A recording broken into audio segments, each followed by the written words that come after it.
We're going to talk about Muslim influencer networks, the private groups, public groups, their pros and their cons. Assalamu alaikum warahmatullahi wabarakatuh. Mufti Amjad. Wa alaikum assalam wa rahmatullah. We're back for another one, eh? We're back for another one. Alhamdulillah. So this topic is quite an interesting topic. We've spoken about this in detail. I was a part of the new age when it was part of an emerging market, an emerging trend, and it's been 7 years now. Coming back and with what we're doing now with RG Advisory, RG Group, this has been a topic of benefit, as well as hopefully it's a means of encouraging and cleaning up the market and making the market a little bit more standardized. So talking about Muslim influencer networks, Muslim entrepreneur networks, Muslim business networks, halal business networks, halal online business networks. These are private groups and public groups where you'll have somebody who has got a good intention or someone who knows what they're doing, and they're trying to create a microcosm or a micro economy or a micro community that will try to do business the halal way. So these groups, take an example of the Facebook groups. There's plenty of Facebook groups where you'll have 20,000 people in the groups, 10,000 people in the groups, etc. And they have great intentions, and some of them do some amazing jobs in creating that. What we want to do is just talk about the journey of ours to here, and then what we're doing moving forward. So like with any emerging markets, when I first came into this space, we saw people with lots of cars. The first time you come into Facebook, the first time you come online, you see, and you take everything as real. So you'll see some people who have got Lamborghinis, Rolls Royce, Ferraris, great cars, great houses, big, and you think, wow, amazing, the person's done really well. And they'll say things like, and when we first initially started, and for the friends and who are in my sort of age range or who are in that kind of category, you initially saw that and you think, fantastic, great to see people from our community, people from our faith doing exceptionally well in their business. And now they're here to teach the community. They're here to benefit our community. They're here to allow the community to grow. And what happened there, and I'll start with some of the horror stories. And it's not just down to it being a Muslim thing. This is something that happens across the globe. You have multi-level marketing schemes, you have pyramid schemes, you have real dark programs that are no intentions of paying anybody, and it's just one big scam. So when we first came on, typing the word Alhamdulillah or Halal or say Bismillah or start with Bismillah, it's great because it captures their attention, and your intention and your attention comes. So what happened with some of these groups was when we first started, we started to get to know some of the people inside those groups, and it was one big hoax. Hired cars or hired locations. And as you dug a little bit deeper, you were like, this guy doesn't own anything. He'll say things like, oh no, I'm trying to be humble. That's why I don't want to spend on a big car. Or other ones that we've heard is saying things like, one of my friends came back from one of the training programs, and the gentleman said, when you see a nice car, take a picture with it. Because when you post it online, nobody's none the wiser whether you own the car or not. And this is where this fake facade or this marketing ploy, whatever category you want to call it under, that's what happened. And so a lot of brothers, a lot of sisters more so, who wanted to get into the entrepreneur space or the Muslim space or the halal space or that niche and category were coming in, and they were paying hundreds of pounds. They were paying thousands of pounds. They were paying £2,000. Some of them were paying £20,000. Some of them were paying £10,000. And unfortunately, they got ripped off. Unfortunately, they didn't get any value. That was just in the category of what we could see in those. We're talking about the bad examples here. Yeah. That they lost a lot of money by guys who didn't have any skills.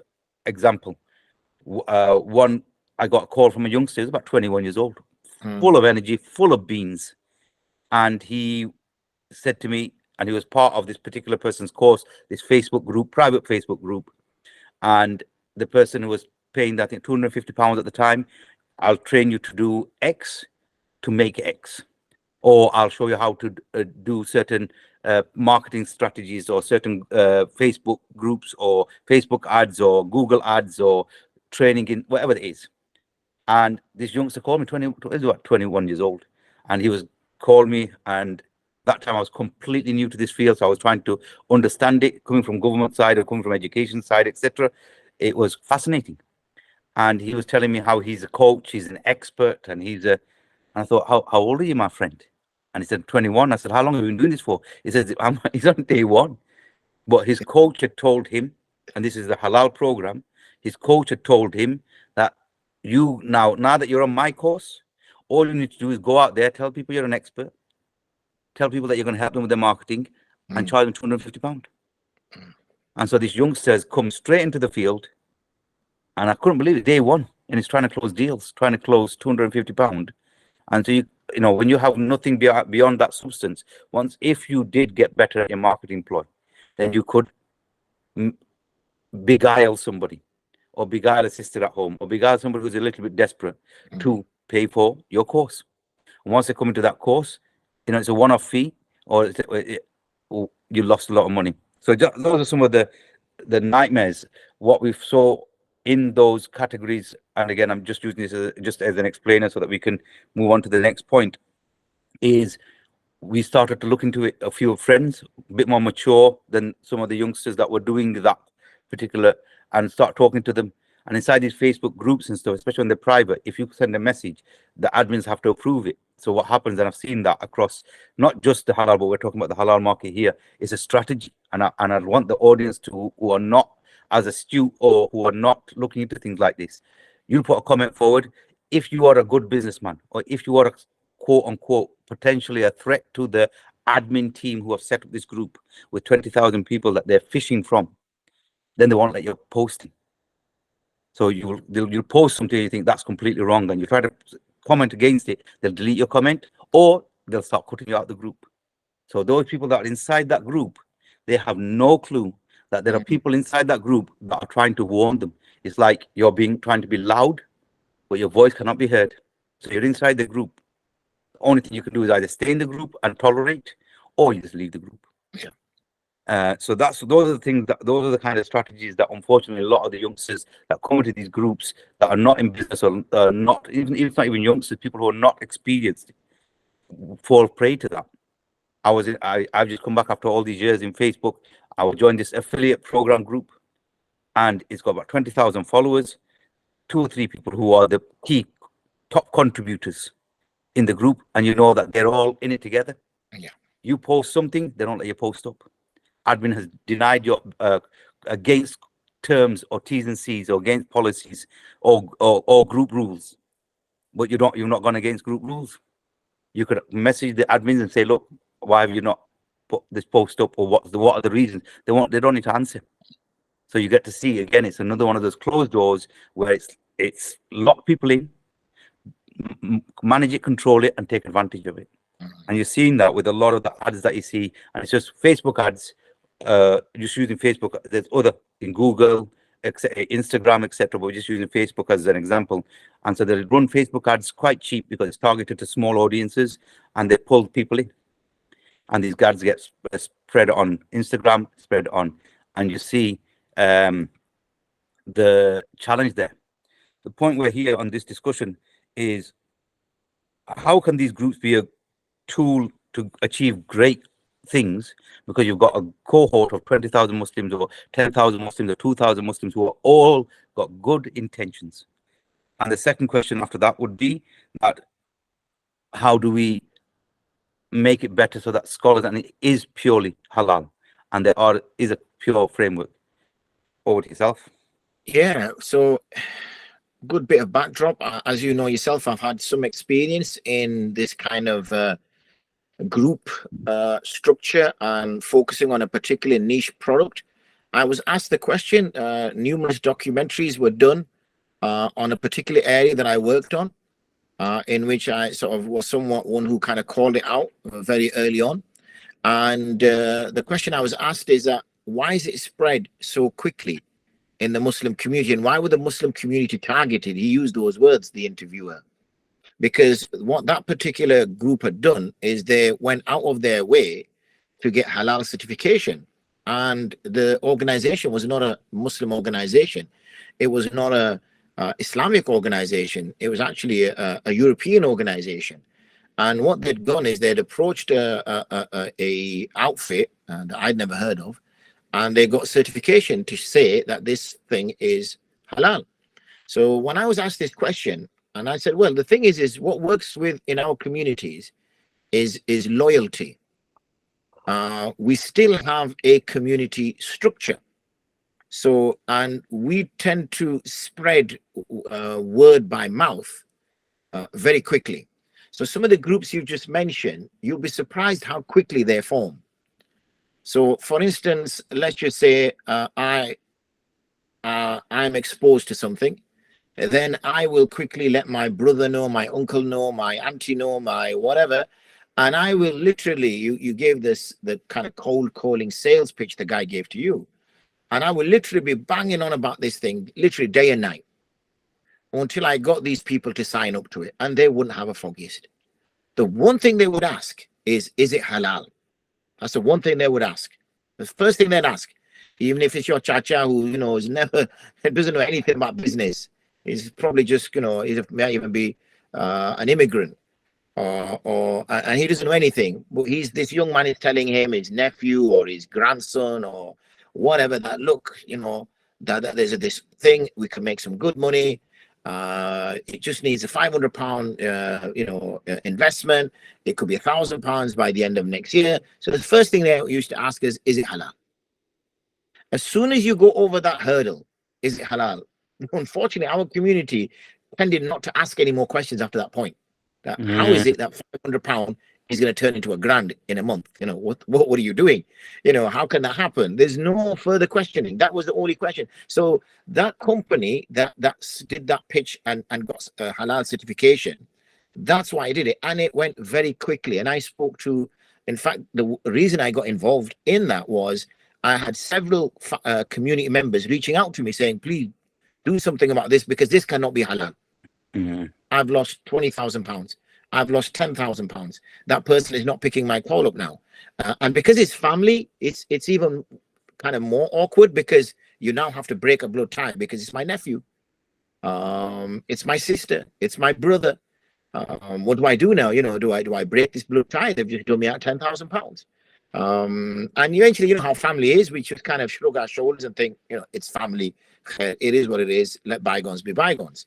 So that's how I think these groups do really, really well and spread very, very quickly. They then become very close, like the way you just described it. They become a very closed outfit, and it becomes a little bit like a siege mentality, us against them. Siege mentality. That's it. Yeah. I've not heard that word before. So it's a siege mentality. It's us against them. They don't understand us. They're trying to close us down.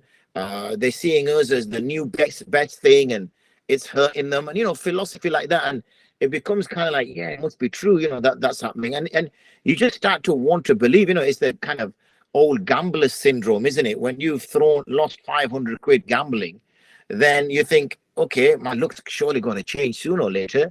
Let me just put another £200 in, and if it doesn't, then surely my luck's going to change sooner or later, and you just don't know when to stop.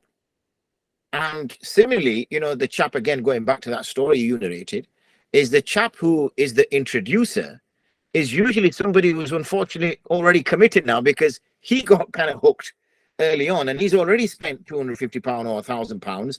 So he's now being told that you need to sign up another 10, 15 people in order to get that £10,000 back. So it becomes about kicking the can further down the road. Is that, okay, I've been suckered.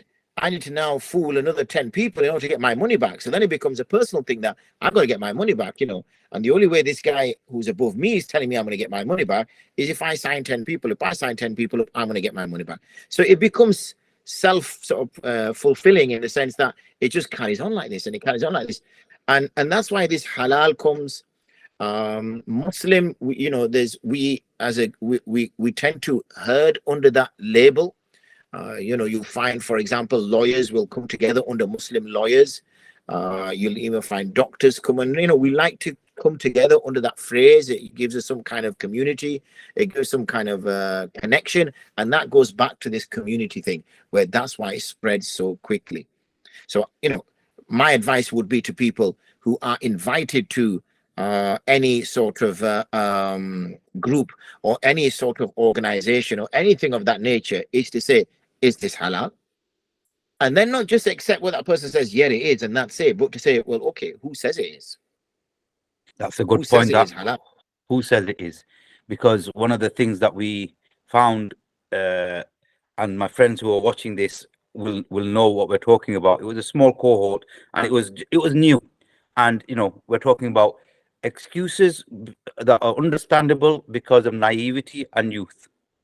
Other ones where it was damn right manipulated, damn right, and you'd find that I was shocked in the sense, you can't say that because you can't say inshallah, mashallah, make a little poster that and the crazy thing is they would use VAs in cheap countries to make the cheapest poster, and because they would use the word alhamdulillah and they use the word, it attracted, and it spread pretty quickly. You can see me laughing, and the reason why I'm laughing is we call this Muslim bingo. Now, yeah, and in class we used to discuss this, that if you wanna see somebody pitching and really pushing the Islamic agenda, just get your bingo card and see how many times Bismillah, mashallah, alhamdulillah, subhanallah, inshallah gets mentioned, and if you get all 5 in a row, you got to shout bingo. And if you get that within a minute, you know that you smell a rat, because something is not right here. Why is the brother or the sister saying it just one thing after another? Either this person is such a mudhakir that alhamdulillah, all they're doing dhikr of Allah, mashallah, or it's something not right here, because and this is unfortunate that it mentions in the Quran as well, where people use the Quran to make business, basically, and it's not right. The deen is something which is has got to be kind of kept away from as a gimmicky sales marketing pitch, whatever, and that's the danger of these sort of things. And just because you see Bismillah, alhamdulillah, mashallah, it doesn't mean anything. It doesn't mean anything whatsoever. That doesn't mean that this is something of the religiousness. It's the halal. Is it halal? That's the thing, No, so you made it quite clear there. So what I'm gathering from your answer is we need to take this a little bit more seriously, because you find young brothers and their intent. What would be your advice to the young brothers who are trying to do things like this? They've got great intentions. You see some of them, they've got a lot of charisma. Like you said in one of the previous talks, that people have got good charisma and they're good orators or they're good marketers. And they come with those skills, which are commendable skills, to open up. And I'm thinking of 2 case studies, as we've done before in our past, where we looked at case studies, looked at the rationales, looked at the defining factors, and then built our systems on those. And so, looking at it from a good point of view, a good example, he's just got himself a bit more religious, read a few good books, and his intentions are pure. If we just start with that one first. Yeah, just to touch upon words. For example, somebody shared with me a packet of sausages, a picture of, they didn't physically share me a packet of sausages. Somebody shared a packet of sausages made with pork, and it said the word halal on it. Now, that word halal on it doesn't make those pork sausages halal. So whether somebody is marketing something as halal, saying Bismillah, alhamdulillah, does not change what's in the tin. It's what's in the tin that's important.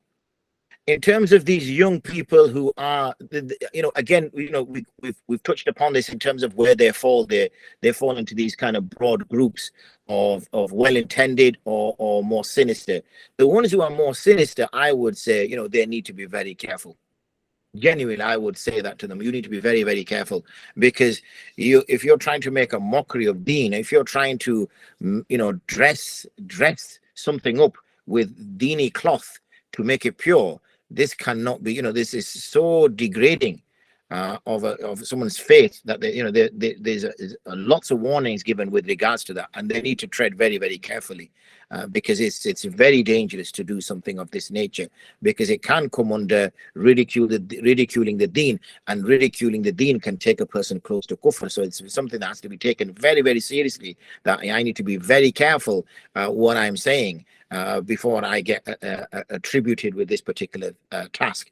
For other young people who maybe read a little bit around the area and want to kind of push into this area, then, the thing is, it takes a very brave person to say something is halal. It takes a very brave person to say something is haram equally. Because when you do that, you are literally using those phrases, you are literally speaking on behalf of Allah. Literally. Because only Allah and His Prophet ﷺ can say something is halal, and only Allah and His Prophet can say something is haram. That's why you will see ulama, fuqaha. They will say, many people say, look, why don't you brand something as haram? It's blatant that thing is haram. Why can't you brand it as haram? And the ulama will say, okay, makruh tahrim. But they won't come out and say haram. So when it's asked the question that why don't you come out and just say it's haram? It'd be so easy if you said this is haram, people will stop doing it. The reason why they don't do that is because they say the fear that we will be taken to task on the day of judgment, where we will be questioned to say, why did you make something haram when you did not know it to be haram? Or why did you make something halal when you did not know it to be halal? And that's the fear. So they would rather use phrases like makruh tahrim and things like that, but not go to that extent. So if anybody feels that they are confident enough to come out into the market after some barely small studies, then they need to take a look and think, where are the ulama in this market? Those who've studied for 7, 8, 9 years and they are not coming forward and making these kind of statements, then surely that should be a warning sign to us that if 90%, 95%, 99% of the ulama are not coming out and saying this is haram, this is halal, and they're leaving it to the 1%, 0.5%, 0.1% of the fuqaha to come out to say those points, then that itself is a sign. The absence of the evidence is evidence for them that this is an area where only some tread, and they only tread out of necessity. Even those fuqaha who do speak out and give answers and give fatwas, they don't do it because they want to do it. They're doing it because if they also remain quiet, then there is nobody giving any direction, and if nobody's giving any direction, then the whole body of ulama are responsible for not guiding the public, which they are being tasked to do. No, that's a very, very good answer. I've not heard of it like that before. And it's the quote you just said there, when there's the lack of that, you got to ask why. Yeah. And that's quite profound there. So in relation to the benefits of these kind of communities and how that can motivate and create, because that's what we're trying to do here, aren't we? We're not here to cut anybody. We're not here to point faults of anybody. We're not here to degrade anybody or call people out. We're here to try and encourage better growth, signpost to better areas.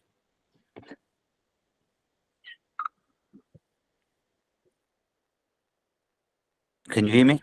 Yeah. Yeah, please. Yeah, so when it comes to this, I think it's good that communities do try to come together and work under a certain banner that, okay, we're going to try to improve our circumstances. We know the dua when you leave the masjid, Allahumma inni as'aluka min fadlik, or Allah, I ask for your bounty. What does this mean? When we're entering the masjid, we're asking for Allah to open the doors of His mercy. Why? Because we're going to perform an act of worship. So now business and trade and earning money is the last thing on our mind. What is priority for us now is our akhirah and making sure that any misdemeanors or anything we've done wrong gets fixed. But when we're leaving the masjid, what are we asking Allah for? We're asking Allah that, oh Allah, I'm seeking the bounty as well. Similarly, it mentions in Surah Jumu'ah that when the salah is done, then spread out upon the earth and seek His bounty.